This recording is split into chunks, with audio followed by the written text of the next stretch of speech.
Welcome back to SheCOMMERCE, where power women and real talk collide in the CPG world. And we got a hot one for you today. Our guest has built one of the most influential commerce intelligence platforms, as well as redefined what omnichannel actually means.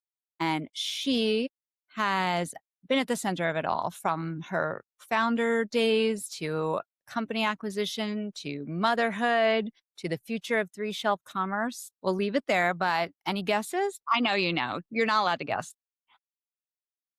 Hey, did you like my interpretive dance? I do. I do. I really do. You're so talented, Dee. I know. It's like a layer. You just keep exposing these talents to the world. I'm an So onion, lucky. Christina. What can I say? You really are. True story. Let's talk about Mother's Day. I know you don't celebrate the same day as us because you guys are special over there in the So- UK. But here, for most of the world, Mother's Day was yesterday. So happy Mother's Day to all of our hardworking mamas out there. And we want to maybe take a second to talk about Mother's Day marketing and how that's officially entered its chaotic era. Honestly, I am here for it because for years, brands gave us the same tired formula. Soft piano Mm-hmm. music, beige sweaters. I mean, come on. Mama don't wear beige. Mama, don't play. Mm-hmm. Mom's silently making pancakes. Also, I don't make pancakes. My kids now make the pancakes. You know what I'm saying? Right. While everybody around the table ignores them. I mean, what is that? No, right? It's like motherhood was always presented as this sanitized narrative, this saintly woman, this hallmark version of what womanhood should be. And honey, we do not fit that mold because actual motherhood is like, I cried my car. I ordered Uber Eats twice and threatened to throw everyone's iPads out the window. You know what I'm I saying? literally did that the other day.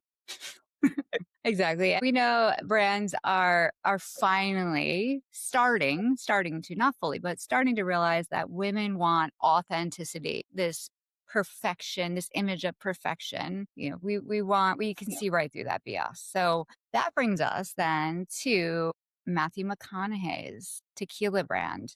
Because what did we just watch with his mother? What is he calls her Mamak? I am obsessed. Obsessed. His mother fully stole that campaign. Yeah, forget Matthew. Like, he wasn't even in it. He was, the supporting actor. She's the main actress, and Mamak is definitely the brand now. I'm sorry. I'm sorry. Take that back. Never utter those words again. We never forget Matthew McConaughey. Christina. We never. I mean, he's on my hall pass list. I'll just admit that. Same, Now. same. Matthew McConaughey, If you're if listening, you're listening, where you're on our call me. list, call DM. me first. But the woman casually saying she invited her husband to his own wedding and then Love that. talking about the beast on camera. And saying he literally died, like literally died making love to her. It almost choked on my coffee. Oh my God.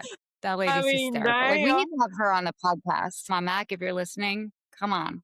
Please, please. That is the way to go. I've decided. Mm-hmm. That's that's how I want to go at 100. Mm-hmm. 100. Yeah. That is icon behavior. Yeah.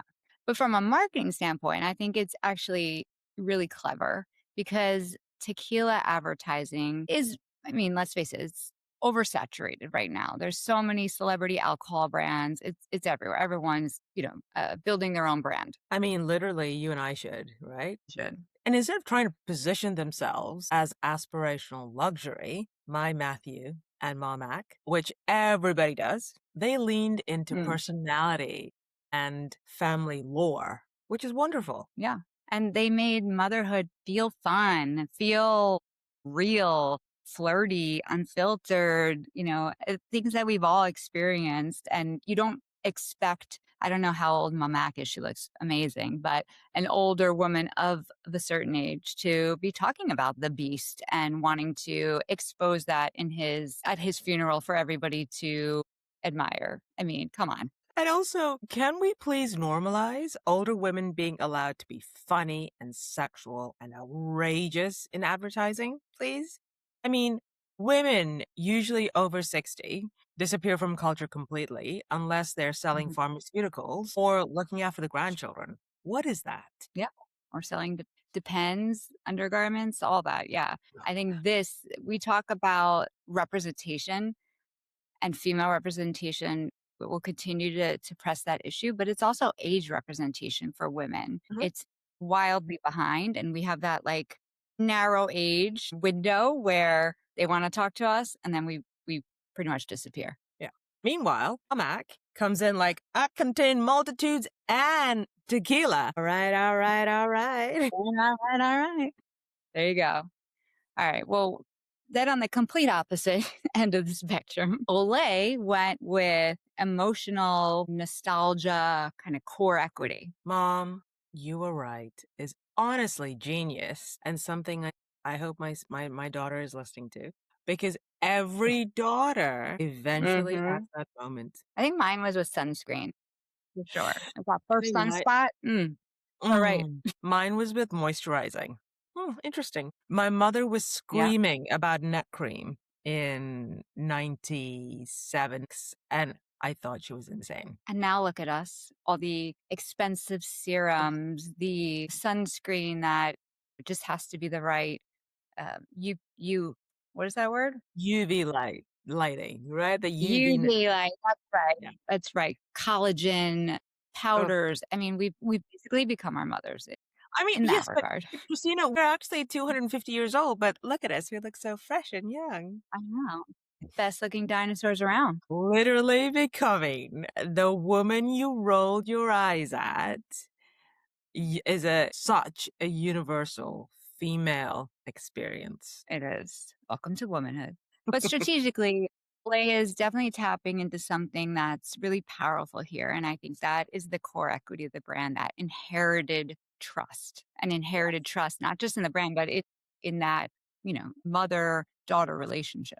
Absolutely, because beauty is inherently one of those categories where brand loyalty is Mm. actually generational. Your mom used to use it, maybe your grandmother used it in this case, and suddenly that brand equity becomes emotional and not just transactional, Complete. proven as well. Completely. I mean, I still have it still brings a smile to my face. I still think, happy thoughts every time I walk past Yardley powder because that was my grandmother. Oh, My grandmother always smelled like Yardley powder. And it's mm, it's such an emotional thing. And the influencer strategy was so smart because they didn't overproduce it. The campaign mhm, feels socially native, you know? mhm. Yeah, and they brought in TikTok shop bundles for Mother's Day.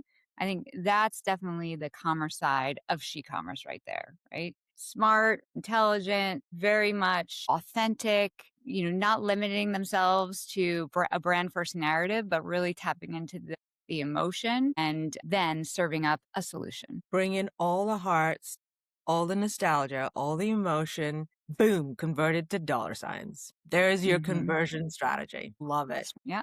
And let's be honest, the best campaigns today aren't just culturally relevant, they're shoppable. We say this all the Mhm. time. It needs to be in the moment, insights to action, shoppable media.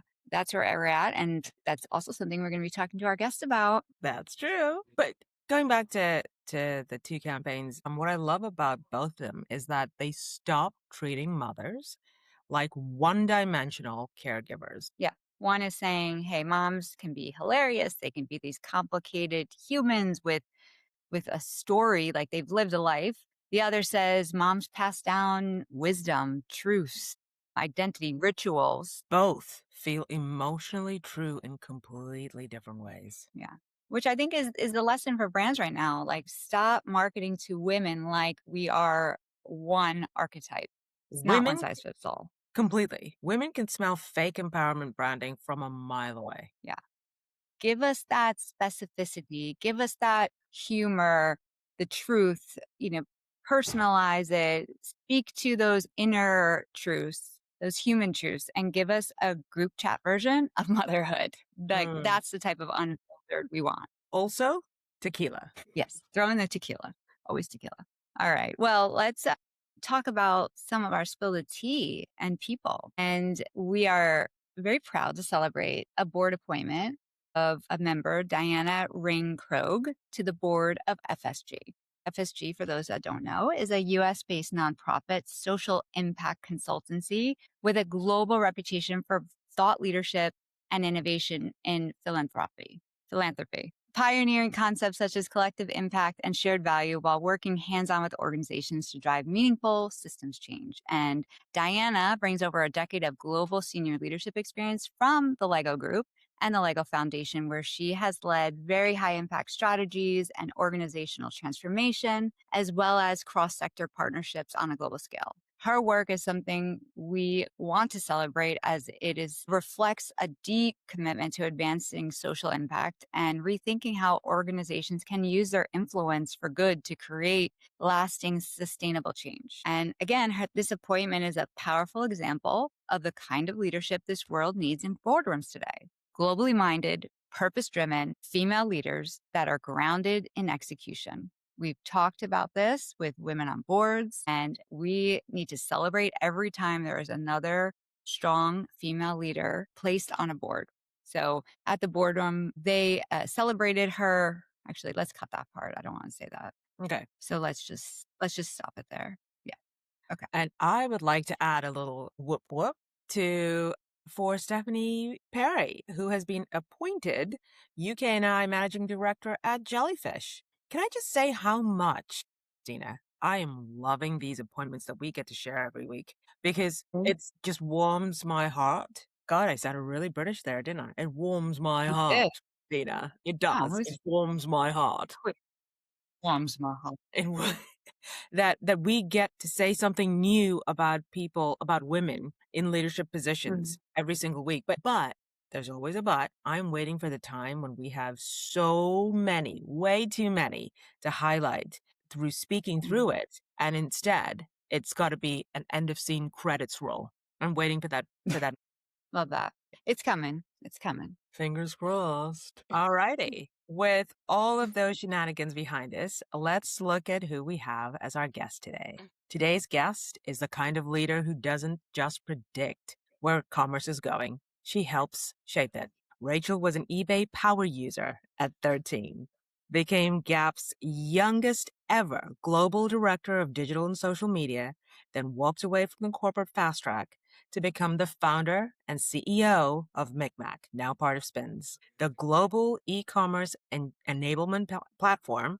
Let me put my teeth back in there. Enablement platform trusted by some of the world's biggest brands to turn attention into actual sales. She's been named one of the most influential women in commerce and advertising for good reason. Rachel brings a rare combination of boardroom brilliance, founder grit, and sharp as hell marketing instincts, all with a style that's refreshingly candid and unapologetically bold. As you can see with her podcast that she shares with Sarah Hofstetter, Brave Commerce. She's built, scaled, and led through massive shifts in retail, media, and consumer behavior while staying fiercely focused on what actually matters, results. So today, we're talking leadership, innovation, the future of commerce, and what it really takes to build power in rooms that weren't always designed for women to win in.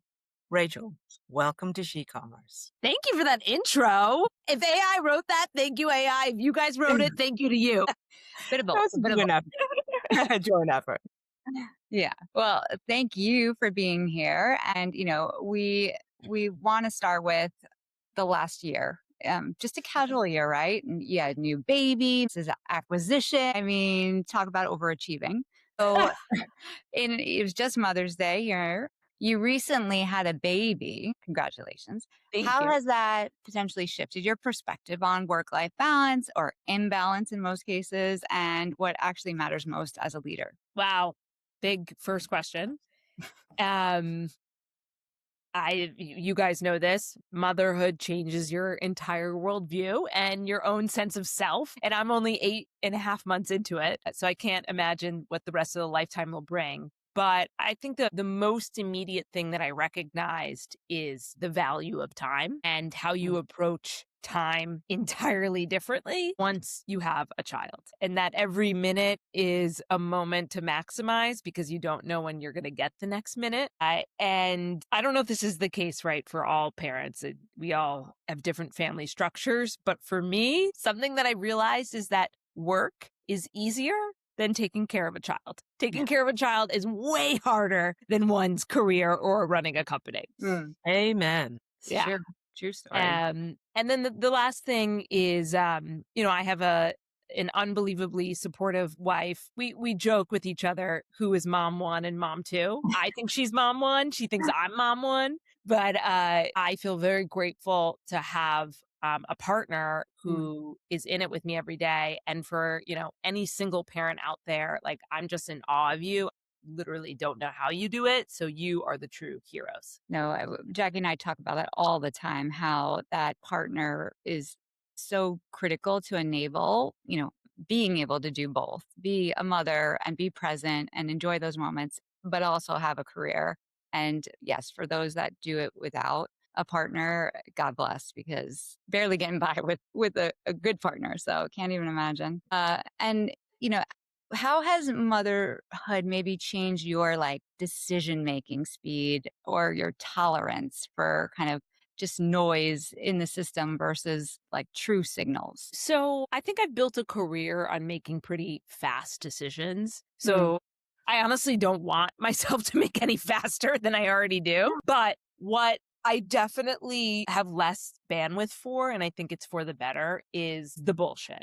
And that can come in lots of different forms, but toxic behaviors, whether it's at your company or a client or a partner, people not taking accountability, inefficiencies, just like there's no time to have a meeting about a meeting, like brass tacks, what the hell are we here for and who owns the decision? So I would say, I've cut through maybe things that I was a little bit more patient for because I had more time in my hands, and now I don't. So I got to get to the heart of things a lot faster. Yeah, like you said, every minute counts. So you're not going to waste it. I get it. Yeah, I love that. I love that. And I think more of us should take that no bullshit approach. I think we acquiesce too much sometimes. Yeah. Listen, it's an acquired taste. I know we'll get to this, but in the course of having a baby, I was also acquired. So while I remain CEO of MikMak, which is now a business unit in a larger company, there is now a larger company and company culture around me. And so it's one thing to be the leader on the top and have a no bullshit rule. But once you're operating within a larger company, and there's more personalities and there's different ways of doing things. I think that's where the rub comes. Yeah. Because you also want to be a good coworker, like a welcomed coworker. And so you have to be careful with how you go about your sort of no bullshit mentality within, I think, a larger work environment. Sure. So this segues neatly, Rachel, into my question. And that's your founder story, the building of MikMak. Can you take us back to what problem you saw that needed fixing that others missed? In the early days, what almost broke the business? And what made you think, damn, this is going to be big? So before I built MikMak, I ran global digital and social media at Gap. The years were 2011 to 2014. So for everyone who was around then, just imagine what the internet looked like from 2011 to 2014. So it was the early rise of visual social media. So Snap just came to market, Instagram stories just launched. And it was also sort of this era of all of these darling direct-to-consumer brands coming to market off the backbone of Shopify. So it's like the Aways, the Glossiers, the Allbirds sneakers. It's that time period on the internet. And so here I am at Gap, a brand that was founded in 1969 that is really one of America's oldest direct-to-consumer brands. And they brought me on because they had 10 years of declining sales. and they lost touch with being culturally relevant. And so I had this amazing opportunity to try to build the brand back up, which now Gap is on top. So like so awesome to like watch that rise back into culture. But at the time, that wasn't the story. And the conversation that I would have in boardrooms at Gap that no one liked was whether you like it or not, we are available for sale on Amazon. So here was this brand that was so rooted in its direct to consumer infrastructure. And I was this dissenting voice. And the reason why is that I'm in the business of going where consumers are. And in my seat in the years, 2011 and 12 at Gap, I was seeing a change in where consumers were searching for Gap. So they weren't just searching in Google, they started to also search in Amazon. And Gap was available as a third-party black market seller in Amazon, but the consumer doesn't give a crap. While this was happening, I was watching our cost per customer acquisition rise in Facebook because our competition wasn't just J.Crew or Uniqlo. It was anyone who could launch a Shopify site and buy Facebook ads. So here we are, and the world is changing. There's now infinite competition, and there's also infinite distribution channels. Gap was very stuck in the way that they started the business, which made a lot of sense in 1969 and less sense in the year 2011. So my thesis was one day, all of these darling direct-to-consumer brands are going to have to end up on the shelves of Amazon, Target, Walmart, because they're going to need reach and qualified shoppers. And when they do that, they will be no different than the Procter & Gamble's or the Mondeleze's of the world.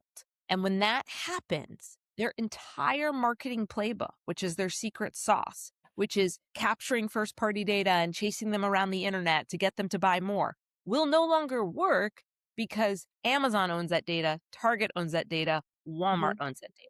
And so I so strongly believed in this thesis that I believed that there was a software opportunity to essentially allow brands to act like direct-to-consumer, so I'm doing air quotes for everyone who's listening, while still driving sales at their biggest retail partners, meaning own as much of the customer journey as possible while still giving that sale to an environment like Amazon, Target, Walmart. That's another way of saying in the years like 2011 and 12, I had the vision for what now the industry describes as like off-site retail media. Before retail media was even a word, right? Like I didn't describe it that way. And so I had this mentor that I went to get a cup of coffee with. This is now January of 2014. And I feel it's important to tell this story here because it's kind of a strange story and it identifies our role as women. I walked into his office and he said, "You're pregnant." And I go, "No, I'm not." By the way, I was 27. Yeah. And he's like, "You're pregnant." And I go, "I am definitely not pregnant. Like, I'm a lesbian. I would need to do a lot of work to become pregnant. So I would surely know." And he then pauses and he goes, "If you don't start a company today, by the time that you want to, you will have already had a child. And my appetite for risk will have changed." So it's kind of a crazy, not politically correct thing that he said to me. But it literally caused me to quit my job at Gap the next day. Wow. Because I recognized the essence of what he was saying, which is, Rachel, you have no responsibility right now other than to yourself. Right. That's not always going to be the story of your life. Like, go take this risk. And so I quit my job and I then took my vision for the future of media and commerce and the network that I had sort of amassed while I was at Gap. And I went from wealthy person to wealthy person trying to raise money. Some of those were VC funds, et cetera. And, the first few years, I was really cobbling things together because I don't fit the exact pedigree. Now I do because I sold my company. But when I started, I do not fit the exact pedigree of someone that you write big checks to. So here I am, the year's 2014, solo female founder. I did not go to an Ivy League school. I'm an unproven entrepreneur. And so I had to beg, borrow, and steal to get people to get behind me. And then fast forward, this magical thing happened of MikMak being acquired in January. And those people who took a bet on me in 2014, 2015, they all 10x their money. So, yeah, I can look back now and say that. Yeah. Oh my God. Incredible story. And such grit. Such grit and such resilience. And that Wow. conviction to know that you had something there and to bet on yourself and just like that, quit your job and pivot your focus to building that vision. It takes courage. And even without having kids or those responsibilities, or like you said, your risk level at that point was higher, it still takes a lot of courage. That's a big change. On So that front, when I was making this decision very quickly, as you saw, I literally did a very quick mental exercise. What's the worst thing that happens? And I played it out. And I go, okay, the worst thing that happens is I raise some money or I don't. And I spend 2 years. I gave myself 2 years. I'm 2 years of my life trying to make this happen. And then I literally was okay, so I lose 2 years of career trajectory. But for all of this experience that, no degree or job could buy you. And then I had the confidence, going back to your point, that I had the ability to get another job.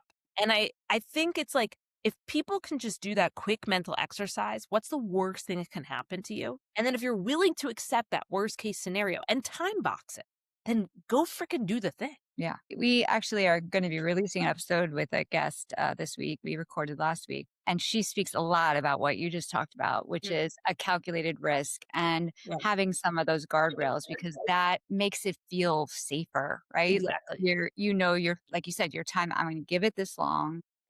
Feel like I have a plan, may not know where that plan is going, could turn out a number of different ways, but at least it gives you that sense of control over it a little bit. Was there anything in those early days that you remember that you got wrong at first about commerce? Like maybe you're so focused on the vision you had that you may have missed something or overlooked it. So absolutely. And to this day, I still get things wrong. I think you have to take risks, right, to figure out the future. But so there's a part of the story that I now completely skip over because it's irrelevant, but because of what you asked, I'll share it. So going back to the time period. So 2014, if you were in New York or San Francisco in 2014 and you were trying to raise money from venture capitalists, this was the era of iPhone apps. Every VC was writing checks to iPhone apps. So what did I do? I was I need money. So I'm going to take my idea, but I'm going to shove it into an iPhone app because that's how you raise money. So the first version of MikMak had a lot of the principles that I was trying to get at, but it was not a B2B enterprise software company. It was a consumer iPhone app. And the truth is, it was TikTok shopping before TikTok. So we had an iPhone app called MikMak. Everything I sold was below $100. That's where the name comes from. I was selling knickknacks. Nice. And I hired New York City-based comedians to make short form product demo videos. So I called them mini-mercials. So super short shoppable infomercials that then had the add to cart buttons that you guys all know from me today. But this was all shoved in an iPhone app. And anyone who had the app always comes up to me today and goes, Rachel, you were TikTok before TikTok. And I go, I know. And sometimes you just need market timing on your side. But anyway, one of my superpowers is sales. And so I was able to get all these big brands to sell on my app. So one of those big brands was L'Oreal. And after L'Oreal was selling on my app, he said, Rachel, this magical universe that you created for yourself, we want to white label this. And then GE Lighting said the same thing to me. And Bose headphones and speakers said the same thing to me. And Polaroid and Kate Spade. It was all these random brands I was selling. And then you're wait a second. The biggest brands in the world are essentially saying, we want to license the infrastructure that you created for yourself because what you're solving is an attribution challenge, which was, again, the whole reason why I quit Gap. So 2 years in to my iPhone app, I pivoted to an enterprise software company And I kept the name MikMak because I was obsessed with the name. Mm-hmm. But the name really came from the iPhone app. Yeah. So there's lots of stories like that. The thing about working in commerce and media is that it changes on a dime. And so in order to succeed in this environment, you have to be able to pivot constantly. That's the only way to survive and then ultimately thrive. So I want to maybe pivot a little bit. So now you've founded the company, you've pivoted it into an enterprise software operation. You're building a team. MikMak has been recognized as one of the fastest growing companies, best place to work, top startup, etc. But I also want to let's call BS on some of the fluff. Like, how do you actually build this engaging high performance culture at scale? I think so many companies have these accolades and, sometimes they're maybe on the surface don't look as good when you dig deeper, but how do you build that? Like, what's something companies say they value, but they don't always operationalize? How have you been able to operationalize those things like the culture, the flexibility, the diversity and inclusion, all of that? Yeah. Some of it was intentional and some of it was unintentional, which is, I think, the beauty of company building. The first thing is, I really look at this all from a different perspective now that we've been acquired. It is an amazing motivator and unifier of people to grant your employees equity in your company. When you grant employees equity, they are owners, they're shareholders in the company. And that structurally is like one of the most important things. And it's interesting, investors, money people, we all know they get greedy. But there's some interesting things that are now happening, which weren't happening when I started my company in the ecosystem.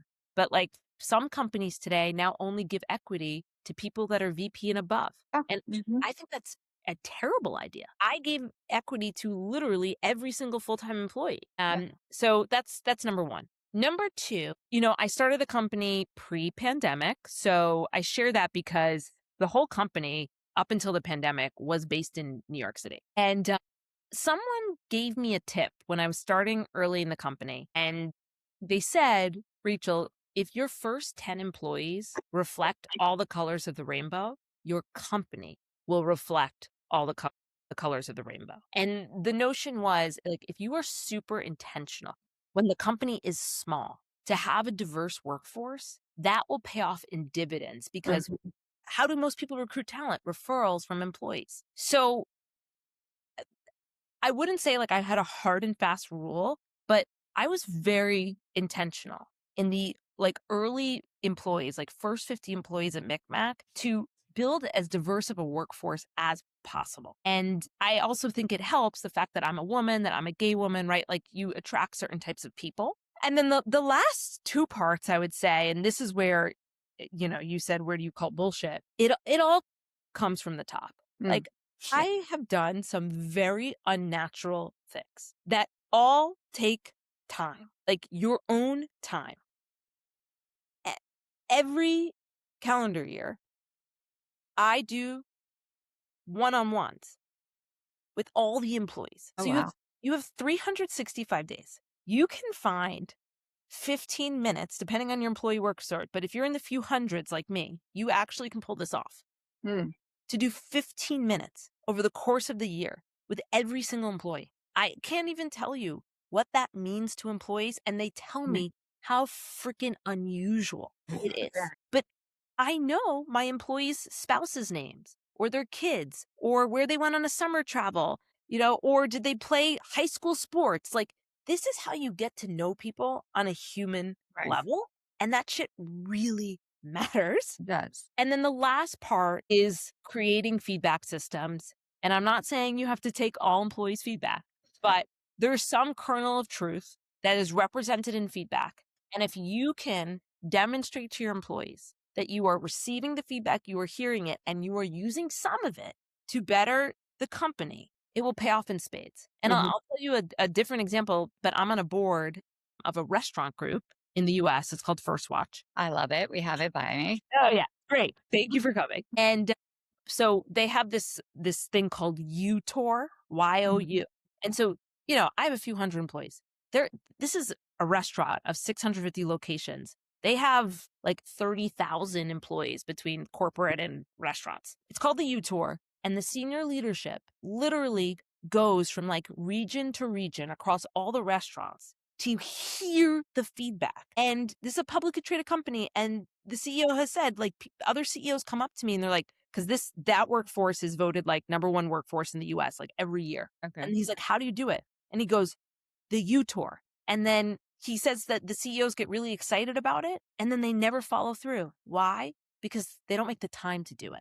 So, in a nutshell, if you want to be a people first culture, the leadership team must lead by example and actually invest in people with their own time. I think that it is simple as that. I hope there's a lot of organizations listening to this because there's so much truth in what you shared. And I think we say it all the time. You want to feel like you are valued and you're not just a number. And I think the U Tour, you doing the one-on-ones, you giving equity to everyone, regardless of level or time in the organization, those are the little things that are actually big things and that count and make people feel like, wow, this company cares about me. And I'm going to reciprocate that and work hard and not just take any offer to leave them and jump ship. And I think the part about senior leadership, like tapping into those working levels, like what is happening on the ground, because sometimes they're very removed from that. And we say all the time, like, walk a day in the life in their shoes, whether that's your employees, your consumers, your customers. It is so important to have that perspective. And very few take the time to prioritize that. It's great lessons. Thank you for sharing that. What is one leadership behavior that you'd say kills culture faster than leaders realize? Ooh. I am a very, very big believer that compensation plans drive 85% of employees' behaviors. And that's another way of saying I don't think leaders spend enough time thinking about comp, rewards, and recognition. Like they're just like, oh, that's an HR thing. It's like, no, no, no, no. This is a organizational principle that every leader needs to participate in to ensure that we are designing the right compensation, benefits, and rewards to motivate employees to go achieve the things we need them to do. And I think if you don't do that, that's like the stuff that really prevents people from either going after the things you need them to do or they're not motivated, right? And I'm not saying money motivates all behaviors, but like, I mean, if you were working at a for-profit company, money actually plays a very large part Yeah. in motivation. Oh, yeah. Of course. And it also helps with retention, right? Mhm. Because then you're not jumping ship for anything that, even if the comp may be a little bit better, it becomes more than that. Yeah. It's that recognition, rewards. Like there's different ways to compensate people. Yeah. I'll do one more because like that was like more organizational, but the other one I would say is any behaviors that create an environment of fear. So like, especially in today's workplace, we're doing a lot of things virtually, a lot of things written through environments like Slack or Teams or email, text. And I constantly am pushing people pick up the phone. Like, really, things are delivered better when they can hear your voice. Because if anyone is afraid to communicate with you, another person, like business is done. Business is based on communication. And we have to create an environment where people are comfortable communicating. Absolutely. So, this is a great segue into the acquisition, MikMak and Spins. January 2026, huge pivotal moment. What for you made Spins the right partner? And what kind of changes and what doesn't post acquisition? Yeah. So first of all, people are unfamiliar with Spins. It's a data business headquartered in Chicago. They do similar things to like a Circana or a Nielsen IQ, but a different part of the market. So their bread and butter is really specialty, natural grocery. So if you're a brand that's available in environments like Sprouts or Whole Foods, you definitely are working with Spins. But that's another way of saying Spins was built 30 years ago and they have proprietary access to retail data that you could not get your hands on in today's environment. And so what does MikMak do? Well, we are really the marriage of media data and retailer data. So I've always been envious of the access that Spins has to retailer data. That's one thing. The next point is Spins actually owned an asset that was semi-competitive to MikMak. So it was a company called Destiny, and MikMak was taking away all of its customers. And so the CEO of Spins, this guy Jay, who's my boss now, said, well, why don't I just go buy the leading horse to prevent them from taking away all of our customers? So, he plays to win. Love it. And so that's really how the conversation began. And the reason why I kept listening is because I know the value that this proprietary retail data will bring to our customers. It was data that I always wanted. So good for our customers, good for the product, good for the market ecosystem. And then for Spins, like I really believe in what they're trying to do in today's world, which is if you think about what AI has done and will continue to do, AI has completely lowered the barrier to entry to build software. Yeah. Like if we all remember, getting a computer science degree was something, that we all were encouraged to do. Like when my parents were kids, it was about being a doctor and lawyer. And now, literally, a computer science degree is irrelevant in a world of cloud code, Cursor, Lovable, you name it. And so where is value going to come from in the ecosystem? Access to proprietary data, because AI only works through that. And then building really unique applications on top of that proprietary data, whether it's in the form of software or professional services. I believe that's the home run recipe. And I could see the opportunity that MikMak would have at Spins. And if, you're paying attention to everything I'm saying, I'm very honed in with the time. Like the time in today's market is different than when I started my company 12 years ago. And you have to just be hyper aware of how markets change and be ahead of those moves in order to, again, survive and thrive. And then the last part of this is I'm a big believer in the universe. And so I met Jay, the CEO, for breakfast 6 weeks after my son was born. And 91 days later, we closed the acquisition. So it was insane.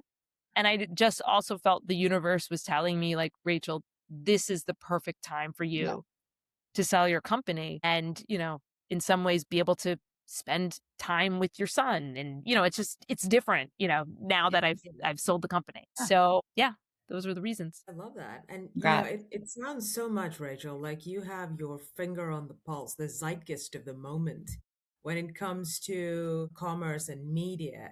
That is also a superpower of yours. But let's pivot to Spins and how they talk about physical, digital, and agentic shelves, the 3-shelf reality. What does that actually mean in practice, and how should brands rethink investment across these shelves? So, I'm probably stating the obvious in a lot of things, but it's just good to level set. Physical, like you're walking into a brick and mortar environment. Digital, in this example here, it would be, anything on site, Amazon.com, Target.com, Walmart.com, your Shopify site, and now also the offsite world that we live in. So think, TikTok shop, Instagram, where you can check out with Sephora, the trade desk where you could buy against Walmart Connect audiences, right? Like that's all blurred. And then now you have this new space, which is the agentic space, which at this moment in time, and it's super early days in the ecosystem, but it's disrupting discovery. So to give you guys just an idea, in terms of MikMak data, since January of 2025, so, almost 18 months of data, we have seen an X increase in referral traffic from environments like ChatGPT and Claude to our customers' websites. Whoa. I say that while over the last few quarters, we have watched in our MikMak traffic. So our MikMak traffic represents like $3 billion of global ad spend. So it's enormous. Like that's more ad revenue than Reddit or Instacart. So we're seeing Google search start to decline. So search is being disrupted. Consumer discovery is being disrupted. It's not about native checkout. I have a lot of thoughts on native checkout, but it's about being a highly qualified channel to send strong referral traffic to those retail environments. And now I'm just talking about the LLM search. I'm not even talking about what's happening, Amazon Rufus, Walmart Sparky, right? Those are actual now search and conversion tools because that's happening within the retailer ecosystem. So Spins has launched an agentic part of their business, which is leveraging a lot of assets they've already had in their essentially legacy established business, as well as with MikMak. So the way that they talk about their business is Spins Intelligence. That's the core business. That's the essentially like market share, point of sale data, very similar to like a Nielsen or Circana. Journey is the business unit that I run. So I'm now running MikMak and Destiny, my competitor. So that's all about, shoppable media, customer journeys, you name it. And then Foundry is the new agentic part of their business, which is about essentially helping your products be found in these new agentic environments. And, for a brand manufacturer, on top of supply chain and revenue growth management, you have to literally think about all the things that I just said every single day. Would you say, like real talk, are most brands structurally set up to win in this 3-shelf world, or are they like not even close? So I think it depends on the organization. In the last 5 years, I would say legacy CPG has made major concerted efforts around omnichannel in terms of how to like service Walmart online and offline.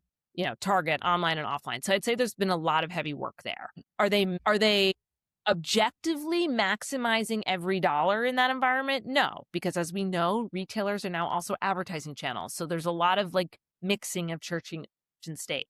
I think in the agentic ecosystem, what's hard for, just first talking about legacy CPG brands is in order to do anything in AI, you need structured data. And that is like the first major mess that these major organizations need to clean up because they don't even have data in one holistic part of their business. Like sometimes I talk to my customers and they have 5 different CRMs and 3 different data lakes and like it's a mess. Yeah. So that is the place where organizational capital needs to be invested in immediately if it hasn't already. Yes. Agreed. All right. Well, let's continue with this commerce reality check. I think that's the biggest gap. That's clear. And you need that first before they're adding in, a superpowered engine on top of that. What do your best enterprise clients understand that others are still missing? And what feels like more table stakes now versus what feels advanced to most? Yeah. So whenever I think of large organizations, I always tell people to look at L'Oreal and Procter & Gamble. And the reason why, going back to your people first question, these are 2 organizations that I've worked with now for the last 12 years of my life that I can tell you, they invest in their people. They are constantly upskilling their people in major ways. Like executives, this was one of the first ways I worked with Procter & Gamble in 2017. They flew me to Cincinnati to teach some of their most senior executives how to literally log into Facebook Business Manager and buy Facebook ads.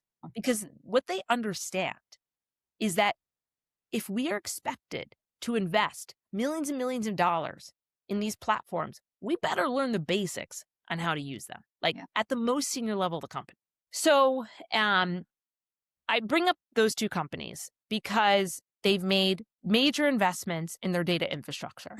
They've made continued investments in their people. And then they recognize that the KPIs, the organizational design, maybe even the investment levels that they were executing the last 10 years no longer make sense. And they are like rebuilding and reimagining their organizations, but they're going really fast. And the last thing about these organizations, which I think just checks the box on everything I just said, is if I think about the last 12 years of MikMak, there have been ups and downs in the economy.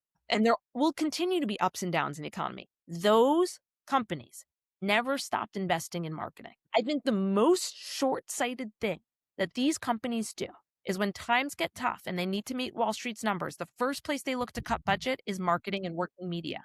And the moment you do that, you are just opening the door for your competition to go take market share from you. Yep. I think it's the dumbest thing you could possibly do. Right. So, yeah. And that's a big place where they create that friction for themselves. We're also seeing some of that being created by the silos within the organization. Like Mhm. it's all connected now. So where do you, in your opinion, see like large CPGs creating that friction between sales, marketing, commerce, retail media, and any advice there? I mean, I'm going to say something that, like, I don't know, could be controversial in some places, but I think that sales and marketing has to be led by one person in Mm. today's environment. And I know it's two different skill sets, but like, you find someone who's well experienced and can surround Evolve. themselves with others. But yeah, I believe in that like chief growth officer Yeah. role that owns sales and marketing, because if the retailers are your lifeline and they're your distribution and your advertising channels, you just got to approach it in one unified way. So that's my big thing. Yeah, Yep. I 100% agree. And Right. where I've seen that work in some of the places that I've worked at before, it's a beautiful thing. There's such alignment and cohesion, and growth is predicted and predictable. Yep. Absolutely agree with you. So tell me, Yeah. Rachel, on the organizational friction side of things, what's the one internal behavior or mindset that kind of slows everything down? I once got this advice from a mentor, which was never hire someone that has pointer fingers. So, literally, when I'm interviewing people, I am listening to their narrative. And if they are placing blame, and remember, I never have worked with this person before, they're interviewing at my company, and all these other people, and they're not pointing their finger first at themselves, I don't move them forward in my interview process. I think that is the most toxic work behavior. I want to hire people who are highly accountable. And Mhm. before they ever bring something to me, they have done everything in their power first to try to solve this. And I'm constantly with my own leadership team. I'm like, have you talked to this person? Have you talked to this person? No. Yeah. Okay, go talk to them. And then come back to me if the two of you or three of you still couldn't have solved this. I always say, bring me solutions, not problems. I want Mhm. you to start thinking through it and then we can get there together. Right. Mhm. Or at least the beginnings of an idea. Don't just come and say, Mhm. "Mom, bring me the super glue." One of those parallels to motherhood. Yep. Yeah. So if we look, Rachel, at the future of commerce, as MikMak expands into broader omnichannel and agentic commerce with Foundry, as you were talking about, what capabilities become most strategic next? Yeah. So the speed of execution will be unbelievable. Like, we as humans are rarely going to be involved in everyday execution.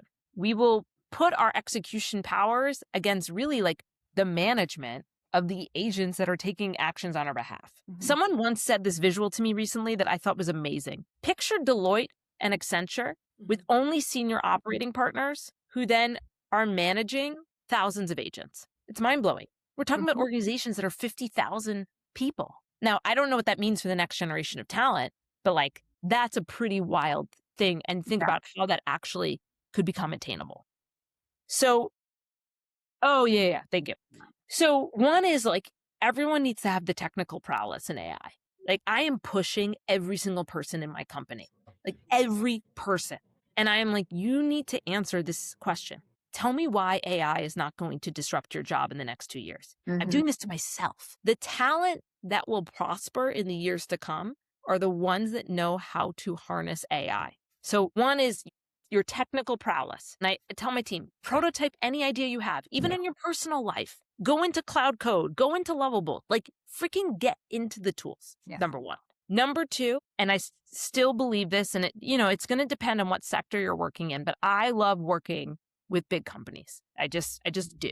And at big companies, I still believe humans are going to be the buyers of solutions, which is another way of saying relationships matter more than ever. And your ability to succeed is going to be also predicated on human relationships, right? That's not going away, and it's going to be held at even more of a premium. Those would be my two big things, is like your technical prowess with AI and human relationships. Rachel, I have to say, this is something that I had a conversation with a friend on literally a couple of days ago when we had a long weekend. And you, as someone who I admire and a leader and a visionary in this field, saying almost verbatim what I have said to her in terms of relationships and human interaction. Knowing how to people and knowing how to AI is what is going to take you forward. And that's what people need to focus on. I have to say, I just love that you have literally just said exactly Yeah. what I have been thinking about. I I love mean, it. You feel validated, Jack? yeah, you should. I So feel validated when I validated. hear other people say it. But yeah, I mean, I have a 8.5-month son, and literally I'm like, doesn't matter where we send him to school. Mm. School's literally irrelevant. But we need to raise a good human. And Yes. like how he socializes with others is the most important thing that we need to focus on. Because like, how is school going to prepare anyone for this new world? We don't even know what the new world is. You don't know what it is. Yeah. Yeah. School can't prepare you for the world of yesterday. Forget about right Yeah. now. Forget about tomorrow, right? I mean, Yep. they're struggling to keep up. Yeah. Oh my gosh. And Absolutely. I always, another piece of advice is to take your job and scope out what are all the responsibilities that are part of that job today. And then say, out of those, what are the ones that AI can do now or Mhm. will be able to do soon? And the ones that you're left with, again, if that's more than 50% of your job, that's a red flag, right? Like Yeah. you need to think about how to then reinvent, lean in, like you said, get comfortable. Or if there are parts that are still, the parts that cannot be replaced, that's where you really need to lean in and make your mark and focus. Mm-hmm. All right. Well, you seem to be really great at reading the tea leaves and knowing when to act and when you have something there. So we want to understand, maybe from your perspective, from media to shelf, what breaks in that model next? Ooh, I think attribution will continue to be challenged just because, and this will get solved. But if you talk to anyone who's done the ChatGPT beta ads, Mhm. it's a hefty price tag and you don't get any analytics back. So, we're all building the plane while we fly it. But I think attribution, as more channels exist, gets more fragmented with maybe less early infrastructure, that will create problems. I think the retailers will continue to be a frenemy. Amazon is, for example, going back and forth on whether they want to play nice with these other LLMs. This week's news makes it seem like they do, but if you read news a month ago, they didn't. So I think a lot of the dynamics that we're used to are just going to be brought into these new environments. So it's the same problem, but like different lipstick on the pig type thing. Yeah. All right. Well, you are a host of a podcast, Brave Commerce. I'm sure you hear a lot of themes that keep coming up again and again. Unified growth, we've talked about that here. The shared KPIs, we've talked about that between sales and marketing coming together, incrementality, attribution. Why is connecting national dollars to local demand still so hard? Usually because the organization is not structured to make it easy, because those are often separate teams, separate budgets, separate data pools. And then also, in some ways, think about it, the platforms and the retailers aren't incentivized to make it easier because they get to double dip in those budgets. So like, that's why this problem hasn't been solved yet. It's solvable, but people don't want to necessarily solve it. It's a good point. Just to be mindful of time, I do have to wrap up. Okay. Want to go to rapid fire then? We just have our rapid fire Yeah. and that's it. All righty. So for our rapid fire session or section, Rachel, what's your power song before a big moment? This is the day by the. I don't know that one. I can't sing it. You'll know it. It was in an MMS commercial, like in the 90s. You'll know it. Yeah, I'll look it up. no, just don't tell her because she will sing it. And I'm going to go I'll to my sing it. next question quickly so she doesn't.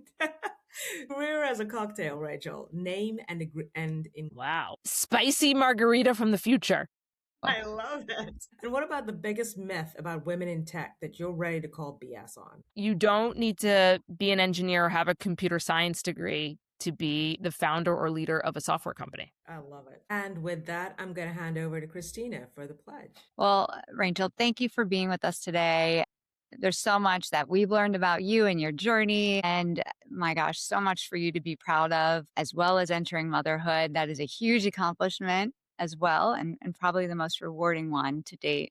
And that's saying a lot because you've accomplished quite a lot. With every episode we do of SHeCOMMERCE, we're building this growing network of female leaders and advocates. So Rachel, will you take the pledge to pay it forward, amplify women's voices as you have been doing, and help continue to shape the future of commerce? I pledge to do so. Amazing. And that just leaves me to say, all brands, fierce women, one sisterhood.